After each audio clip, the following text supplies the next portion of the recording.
오늘 우리에게 주신 하나님의 말씀은 신약성경 디모데후서 4장 1절부터 8절까지 말씀입니다. 허락하신 말씀을 봉독하겠습니다. 하나님 앞과 살아있는 자와 죽은 자를 심판하실 그리스도 예수 앞에서 그가 나타나실 것과 그의 나라를 두고 엄히 명하노니 너는 말씀을 전파하라. 때를 얻든지 못 얻든지 항상 힘쓰라. 범사에 오래 참음과 가르침으로 경책하며 경계하며 권하라. 때가 이르리니 사람이 바른 교훈을 받지 아니하며 귀가 가려워서 자기의 사욕을 따를 스승을 많이 두고 또 그 귀를 진리에서 돌이켜 허탄한 이야기를 따르리라. 그러나 너는 모든 일에 신중하여 고난을 받으며 전도자의 일을 하며 내 직무를 다하라. 전제와 같이 내가 벌써 부어지고 나의 떠날 시각이 가까웠도다. 나는 선한 싸움을 싸우고 나의 달려갈 길을 마치고 믿음을 지켰으니 이제 후로는 나를 위하여 의의 면류관이 예비되었으므로 주 곧 의로우신 재판장이 그날에 내게 주실 것이며 내게만 아니라 주의 나타나심을 사모하는 모든 자에게도니라. 아멘. 코로나 바이러스의 유행으로 어려움을 겪는 많은 영역들이 있지만 그 중에서도 직격탄을 맞은 영역 중에 하나가 선교의 분야입니다. 특히 해외에서 선교하시는 선교사님들의 경우에는 그야말로 이중고, 삼중고를 겪게 되는 경우들이 많다고 합니다. 먼저는 후원하는 교회들의 재정 상황이 어렵게 되면서 선교 후원이 축소되거나 중단되는 그런 경우들도 많고, 또 현지의 상황이 악화되면서 사역 자체에도 많은 어려움들이 벌어집니다. 복음을 전한다는 것이 필연적으로 낯선 사람들을 만나게 되는 그런 과정이 있어야 하는 것인데, 이렇게 그 바이러스가 유행하게 되면 사람들이 외부인에 대한 거부감도 심해지기 때문에 사역의 기회 자체가 더 줄어들게 되고, 또한 의료 사정이 열악한 그런 나라들 같은 경우에는 이런 상황에서 취할 수 있는 방법이란 것이 결국은 이동의 차단과 봉쇄밖에 없기 때문에 아예 성도들이 모일 수도 없고, 또한 상교지, 사역지로 이제 이동하는 것 자체가 불가능하게 되는 이제 그런 상황들도 자주 벌어지고 있습니다.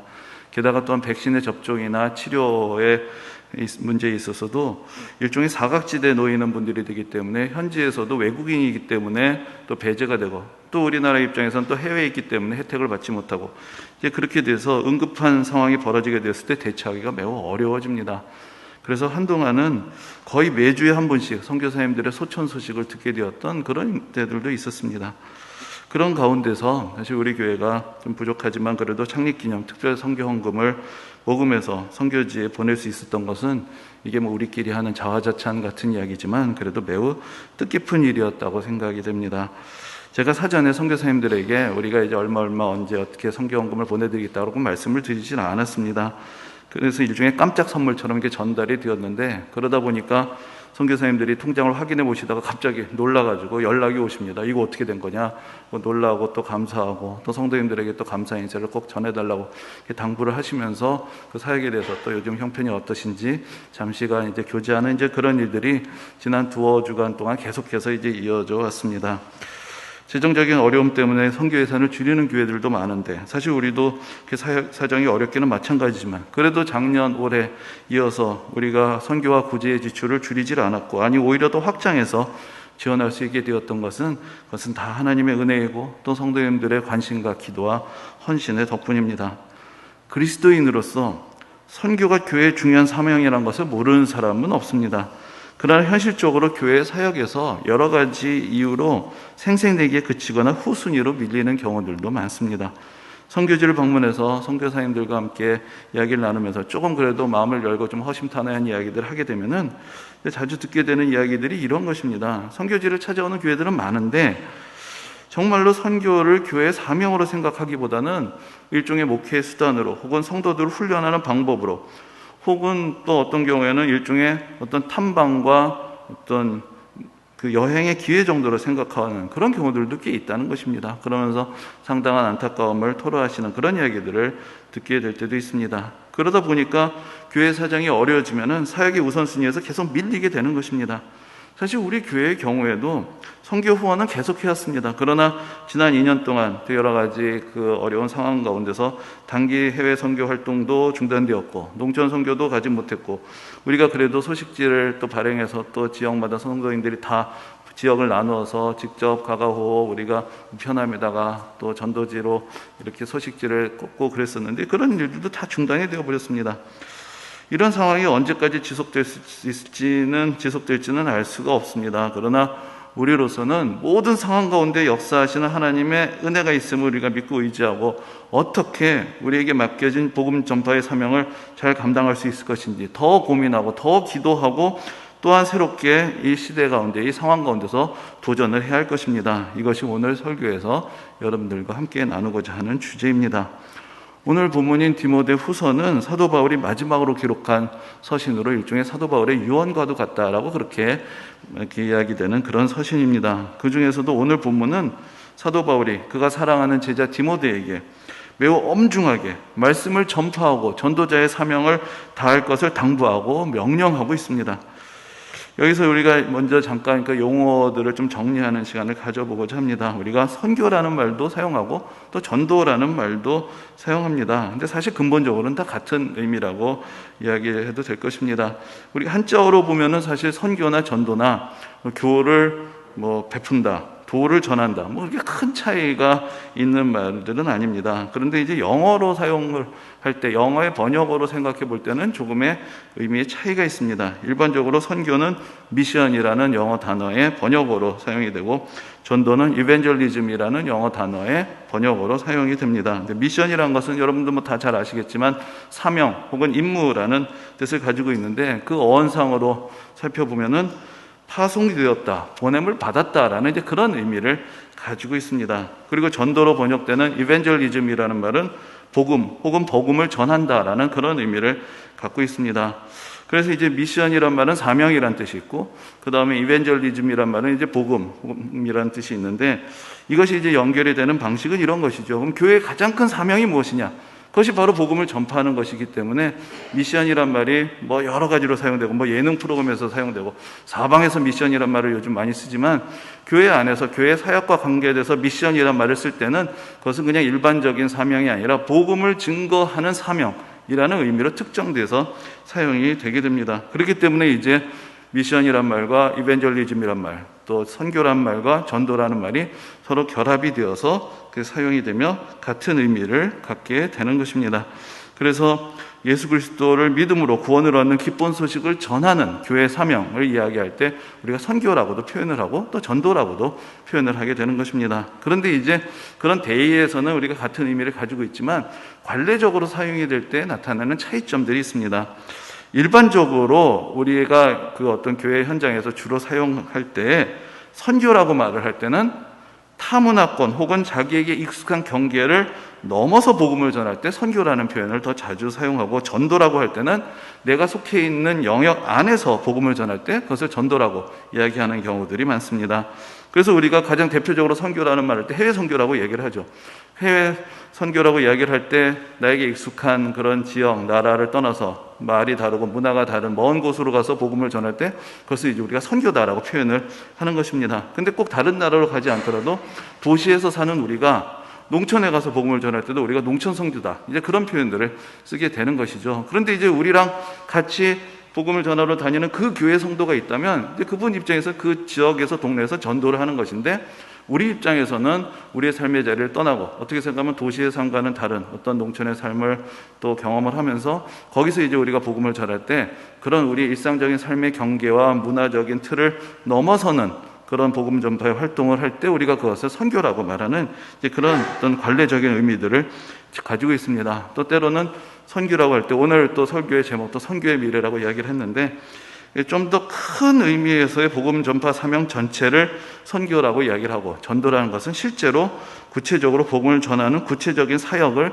말할 때도 전도라는 뜻을 가지고 사용하기도 합니다. 이렇게 조금씩 뉘앙스나 사용법의 차이는 있지만 모두가 다 이제 복음을 전한다라는 말을 나타낼 때 사용되는 그런 표현들입니다. 근데 이와 결을 조금 다르게 하지만, 그러나 교회의 복음 전파의 사명을 표현할 때 또 자주 사용되는 단어 중에 하나가 캐리그마라는 말입니다. 여러분들 들어보신 분들도 꽤 계실 것이라고 생각이 되는데, 이 캐리그마라는 말은 선포하다라는 뜻을 가진 캐리소라는 헬라어 단어의 명사형이 됩니다. 그래서 여기는 선포하는 행위 자체 혹은 선포되는 내용까지도 이제 캐리그마라는 말에 같이 담아서 사용이 됩니다. 즉 하나님의 나라가 가까웠으니 회개하고 복음을 믿으라라는 그런 교회 선포, 예수 그리스도를 구주로 영접하라는 교회의 선포를 캐리그마라는 말로 표현하는 것입니다. 오늘 본문 같은 경우에 2절에서 사도 바울이 말씀을 전파하라라고 그렇게 디모데에게 명을 할 때 그 말씀을 전파하라는 그 전파하다라는 말에 바로 이제 캐리소라는 그런 단어가 사용이 되고 있는 것을 볼 수 있습니다. 그런데 이렇게 말씀을 전파하는 것, 말씀을 선포한다라고 할 때에는 그 교회 안에서 이루어지는 교육이나 가르침과는 좀 다른 의미를 갖게 됩니다. 납득하고 이해될 수 있도록 설명하고 가르쳐주는 것이 아니라 듣든지 아니 듣든지 이것이 진리이기에 알려주어야 할 것이기에 선포해야 하는 것이기 때문에 선포하는 사명을 이야기를 하는 것입니다. 오늘 본문의 2절에서도 때를 얻든지 못 얻든지 말하는 것은 이것이 전달이 될 수가 있고 여건이 잘 돼 있고 저 사람들이 받을 준비가 돼 있고 이거저거 따지는 것이 아니라 우리가 받은 명령이고 사명이기 때문에 이 세상의 운명이 어떤 것이고 하나님의 은혜의 계획이 어떤 것이고 예수 그리스도를 통한 구원의 약속이 우리에게 분명하게 펼쳐져 있다는 것을 선언하는 것, 그때 이제 우리가 선포라는 말, 또 캐리그마라는 말을 사용을 하게 되는 것입니다. 그래서 5절에서도 전도자의 사명을 감당하는 것이 바로 고난의 길이라고 이야기를 하는 것은 복음의 선포에는 저항도 있고 거부도 있고 핍박도 있다라는 것을 전제로 하는 것이죠. 그것이 다 납득이 되고 여건이 잘 갖춰져서 잘 전달되기만 하는 것이 아니라 거기에는 준비가 되지 않고 저항하고 이해하지 못하고 오해도 있고 박해도 있고 어려움이 있지만 그럼에도 불구하고 우리가 전할 것은 전해야 한다라는 그런 사명 속에서 복음의 선포라는 표현들을 사용하게 되는 것입니다. 예수님이 이 땅에 오셔서 때가 찼고 하나님의 나라가 가까웠으니 회개하고 복음을 믿으라라는 그런 말씀과 함께 사역을 시작하셨습니다. 예수님은 이 세상이 죄와 사망의 권세에 영원히 붙들려 있는 것이 아니고 또 우리가 회개하고 예수 그리스도를 믿음으로써 하나님의 백성이 되게 되고 하나님의 자녀가 되는 축복을 누리게 된다는 것을 우리에게 가르쳐 주셨습니다. 그리고 이 은혜를 우리에게 이루어 주시기 위해서 이 땅에 오셔서 우리의 죄를 위해서 죽으시고 또 부활하셨습니다. 그리고 승천하시기 전에 제자들에게 이 구원의 복음을 땅끝까지 전파하라고 명령하셨습니다. 우리가 사도행전을 쭉 읽어보면은 앞에서 우리가 복잡하게 전도는 무슨 뜻이고 선교는 무슨 뜻이고 또 선포는 어떤 뜻이 있고 이런 말씀들을 드렸지만 사실 초대기의 사도들이나 또 성도들은 그런 것을 구분하면서 사역하지 않았습니다. 그저 어디든 가든지 그들이 유대인으로서 유대인들의 사는 지역이 있든지 어디 이방 땅에 가든지 그 대상이 유대인이든지 이방이든지 자기 문화 안에 있든지 밖에 있든지 가릴 것 없이 그들은 어디서나 복음을 전했고 그 복음 전파의 결과로 교회들이 세워졌습니다. 그리고 또 어느 나라 어느 지역의 어느 민족 가운데 사역하든지 간에 그들은 그들 자신을 나그네로 생각했습니다. 여기가 우리의 본향이 아니고 우리의 본향은 하나님 나라이며 우리는 예수 그리스도를 전파하고 예수 그리스도의 가르침과 삶의 모범을 따르면서 예수님께서 다시 오실 때까지 이 땅에서 순례자의 삶을 살아가는 것이다 라고 생각하면서 믿음의 길을 이어갔던 것입니다. 이렇게 사도들과 초대교회의 성도들 또 그 이후의 시대의 모든 성도들이 충성스럽게 복음 증거의 사명을 감당했던 결과로 이렇게 지구 반대편에 있는 우리들까지도 예수를 믿게 되었습니다. 그리고 이렇게 하나님 앞에 나와서 예배를 드리는 큰 은혜를 입게 되었습니다. 그리고 우리도 하나님의 은혜로 부르심을 받은 사람들이고 택함을 받은 하나님의 백성들이며 그래서 우리가 깨닫든지 깨닫지 못했든지 인정하든지 인정하지 않고 있든지 간에 우리에게도 모두 동일한 복음 증거의 사명이 있는 것입니다. 우리를 통해서 복음은 끊임없이 전파되어야 하고 땅끝까지 복음이 전파되고 예수 그리스도께서 다시 오시는 그날까지 이 땅의 모든 그리스도인들은 복음 전파의 사명을 감당해야 된다는 것, 그것이 성경이 한결같이 우리에게 가르쳐주는 교훈입니다. 그런데 오늘날 우리가 처한 상황은 앞에서도 말씀드렸지만 여러 가지 측면에서 복음 증거의 사명을 감당하는 것을 어렵게 합니다. 해외 선교의 현장에서도 많은 어려움이 있지만 국내에서도 사정이 별반 나을 것이 없습니다. 지금 많은 교회들의 고민은 어떻게 복음을 전하고 어떻게 부흥할 것인가가 아니라 어떻게 줄어들고 이탈하는 성도들의 문제를 해결할 것인가, 어떻게 교회를 유지할 수 있을 것인가, 이것이 점점 더 심각한 문제가 되어가고 있습니다. 교회 학교도 전도는 고사하고 그냥 성도들 자식들이라도 제대로 나오면 다행인데 그나마도 아이들이 머리가 커지면 쉽지 않습니다. 이미 그런 상황에 들어선 지 오래됐는데 그런 가운데 이렇게 코로나의 대유행까지 겹치게 되니까 교회하고 교회 학교도 제대로 운영이 되지 못하고 모이기도 힘들어지고 그러면서 점점 더 어려운 상황이 되어버린 것이죠. 근데 사실 좀 더 심각한 문제는, 그리고 어떤 면에서 이런 현상의 근본적인 원인이 되는 문제는 교회가 더 이상 복음을 전하지 못하고 있다는 것입니다. 교회가 전하는 이야기가 더 이상 복음으로 기쁜 소식으로 들리지 않는다는 것입니다. 예수님께서는 수고하고 무거운 짐진 자들아 다 내게로 오라 내가 너희를 쉬게 하리라라고 말씀하셨는데, 교회가 기쁨을 주고 쉼을 주고 평안을 주고 은혜와 사랑을 경험하게 해주고 영원한 생명과 안식을 약속해 주는 것이 아니라 세상이 이해하지 못하는 자기들만의 이야기로 닫힌 공동체를 이루고 어떤 면에서는 상식이 통하지 않는 고루한 모임이 되어가고 하나님 나라의 기쁜 소식을 전하는 것이 아니라 이 세상의 불안과 두려움을 조장하는 나쁜 이야기들의 온상이 되어가고 있는 것은 아닌가. 이때 누가 교회에서 하는 이야기들 귀를 기울이며 거기서 하나님의 은혜와 사랑을 경험하게 될 것인가라는 근본적인 문제가 있는 것입니다. 그러나 여러분, 복음 전파가 사명이라는 것은 여건에 따라서 상황에 따라서 해도 되고 안 해도 되는 것이 아니라는 것을 의미하는 것입니다. 우리는 이미 택함을 받았고 이미 보냄을 받은 사람들입니다. 우리의 과제는 하느냐 마느냐에 있는 것이 아니라 어떻게 할 것인가, 어떻게 해야 우리의 사명을 온전하게 감당할 수 있느냐에 문제가 있는 것입니다. 그러므로 우리에게 허락하신 사명을 잘 감당하기 위해서 우리는 무엇보다도 두 가지의 힘을 써야 합니다. 첫 번째로는 복음이 진정으로 복음이 되게 해야 합니다. 예수 그리스도의 구원의 복음이 무엇인지를 바르게 이해하고 그 안에 담긴 하나님의 은혜와 사랑을 그리고 축복을 경험하고 그래야 해서 담대하게 확신을 가지고 전파해야 하는 것입니다. 지난 시간에도 말씀을 드렸지만 초대교회 성도들은 굳이 전도를 하려고 애쓰지 않아도 그들이 복음대로 살았기 때문에, 그들이 예수 그리스도의 가르침대로 따르며 살았기 때문에 그들에게는 세상과 구분이 되는 삶이 있었고 그 삶에는 능력이 있었고 예수 그리스도의 향기가 있었습니다. 중세 유럽에서 지어진 많은 화려한 성당들이 있습니다. 근데 그 성당들이 지어진 이유는 이것이 그 당시로는 일종의 천국의 모델하우스가 되는 것이었기 때문입니다. 성당에서 미사를 드릴 때 그들은 선포되는 말씀이 뭔지는 대부분 이해하지 못했습니다. 그러나 그들의 귀와 눈은 황홀했습니다. 아름답게 장식된 성당 안에 들어서면 저 벽면의 스테인글라스에서 하늘의 은혜의 빛이 비치고 성인들이 그들을 쭉 둘러싸면서 그들을 축복하고 있고 천사들의 찬양소리 같은 아름다운 음악이 울려 퍼집니다. 그것이 그 당시로서는 일종의 전도의 방법이고 복음을 전하는 수단이었던 것입니다. 천국은 어떤 것이냐, 이런 것이다. 그것을 눈과 귀로 경험시켜주는 것이고, 그러니까 예수 믿고 교회 오라라고 이야기를 하게 되는 것입니다. 그러나 점차 사람들의 머리가 깨어나고 또 지식이 확산되고 문맹률이 낮아지면서 활자의 시대, 글의 시대가 오게 됩니다. 이제 각자 자신의 모국어로 성경을 직접 읽고 성경을 공부하고 설교를 들으면서 복음의 내용을 알게 되고 신앙을 제대로 고백하는 그런 교회들이 세워지게 됩니다. 이것을 우리가 종교개혁이라고 그렇게 부릅니다. 눈으로 보고 귀로 듣던 천국을 이제는 머리로 이해하고 마음으로 받아들이고 고백하게 된 것입니다. 그러나 또 이제 시대가 달라집니다. 오늘날 현대인들은 그렇게 말과 글로 전해지는 복음만으로 만족하지 못합니다. 이 세상에 오늘날 수많은 고상한 사상들, 수많은 주의 주장, 이념과 가르침들이 넘칩니다. 이제는 진리라는 것이 말과 글로 전하는 것이 아니라 진정한 삶의 능력과 은혜의 체험으로서 증거되어야 하는 것입니다. 우리가 초대교회에 대해서 다시 생각을 해보면 그 당시 중세와 같은 화려한 교회당 없었습니다. 지식적으로 많은 것들을 배우고 가르칠 수 있는 상황도 아니었습니다. 그러나 그들은 교회 공동체를 통해서 천국을 삶으로 경험을 했습니다. 그리고 그것이 그 당시의 부흥의 비결이었고 교회의 권세가 되었던 것입니다.